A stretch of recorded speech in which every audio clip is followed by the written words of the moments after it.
उसूलों पे आँच आए तो टकराना जरूरी है, और जिंदा है अगर तो जिंदा नजर आना जरूरी है। आज यहाँ पर आप देखेंगे कि सभी धर्म के हमारे हिंदू भाई भी हमारे साथ में खड़े हैं।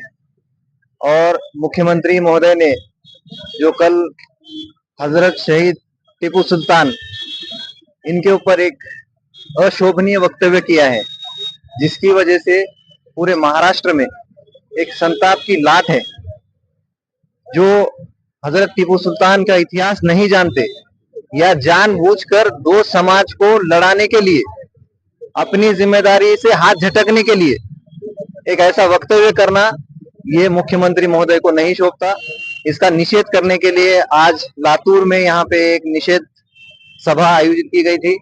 हम लातूर के सभी लोगों की तरफ से, लातूर वासियों की तरफ से मुख्यमंत्री के इस वक्तव्य का निषेध करते हैं और हम ये मांग करते हैं कि मुख्यमंत्री महोदय ने इस किए गए निषेध के ऊपर माफी, इस वक्तव्य के ऊपर माफी मांगनी चाहिए।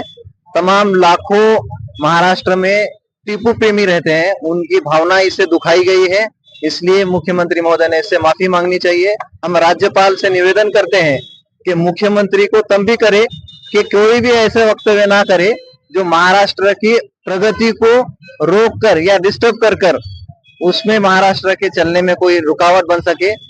इतना ही कहता हूँ। हजरत टीपू सुल्तान जिंदाबाद थे, जिंदाबाद है, जिंदाबाद रहेंगे। मुख्यमंत्री आपका निषेध करते हैं। मैं मेरे दो अल्फाज रोकता हूँ।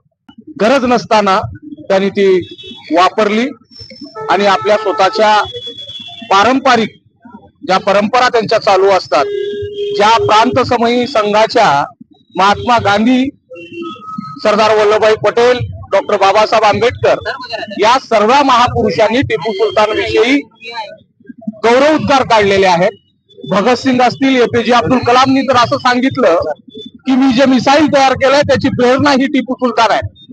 श्रृंगारीचं जे मठ होतं ते पेशव्यांनी लुटलं, तिथली शारदा देवीची जी मूर्ती होती ती लुटून निघून गेली। ती मूर्ती स्थापन करण्याचं काम टिपू सुलतान यांनी केलं।